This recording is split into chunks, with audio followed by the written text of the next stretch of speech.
As Hurricane Irma approaches, we are clearly running out of gas.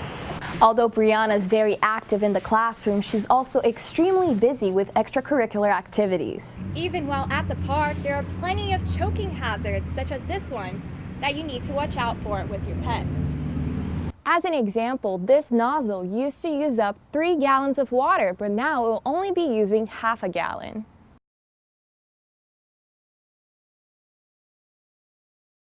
The Alachua County Environmental Protection Department received a grant of $300,000 from the St. Johns River Water Management District to reduce water usage.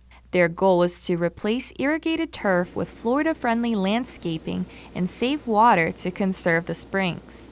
So we upgrade irrigation systems to low volume, which allows them to use still irrigation to get the plants established, but the goal is after about 6 months and the plants are established and have healthy root systems to turn that irrigation off or to cut it way back so they can save water resources. A 50% rebate up to $2,000 is available to those who meet criteria, while funds last.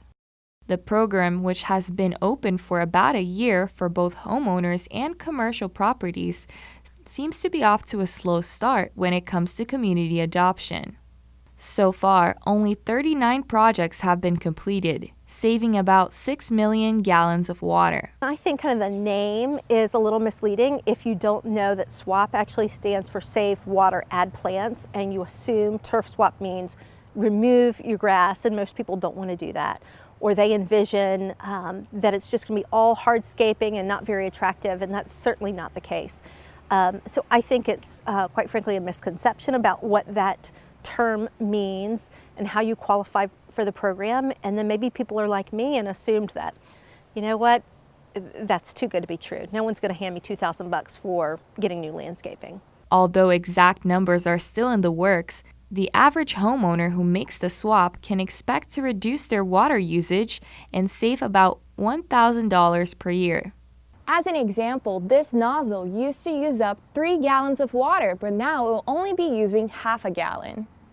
Aside from the financial reasons, the program also benefits your curb appeal and the environment. Your yard will look better. You'll be using less water, so that means a lower water bill every month. And then also that you're doing the right thing for the environment, because the more water that we leave in the ground and we're not sucking up through our sprinkler systems, there's the more water that's available to replenish our springs, our rivers, our lakes, and for future generations.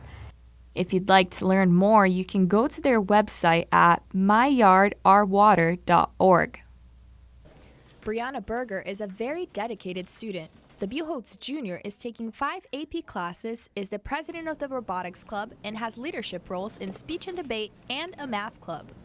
Although Brianna is very active in the classroom, she's also extremely busy with extracurricular activities. Brianna created an app called Sleep Beep that helps drivers recognize when they're too tired to drive.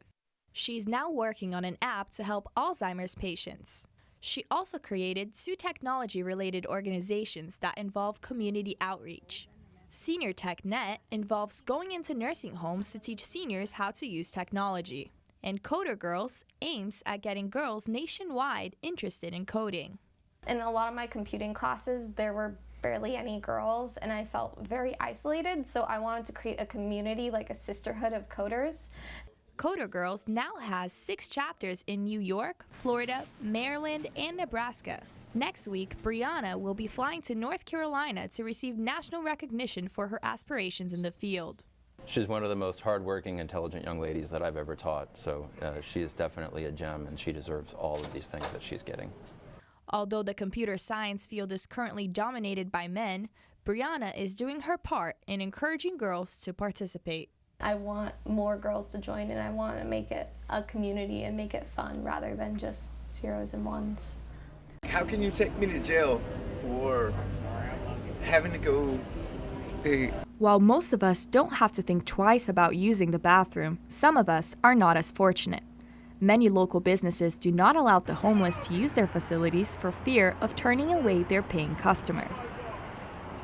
I've noticed that a lot of homeless people walk into these private businesses and end up getting kicked out, and it kind of sucks because they probably just want to use the bathroom. One homeless man who identified himself as Shows states that business owners hesitate to let him use the restroom due to his appearance. The restrooms that are nasty, it's like, I didn't tear that up, you know. I would help clean it to get a restroom, you know, just to be able to use a restroom. However, when they don't find a restroom, many are forced to use the streets. If I see feces next to a business, it makes me sad. One, because yeah, obviously someone's going to be turned off by that. Maybe we lose some sales, but Many business owners in the downtown area have personally had to clean up the aftermath. There was evidence that, you know, they used the side of my building to use the bathroom, you know. I mean, it was aggravating. At least they did it behind a bush, so, you know, I mean, people didn't walk up onto this fecal matter on my ground, you know.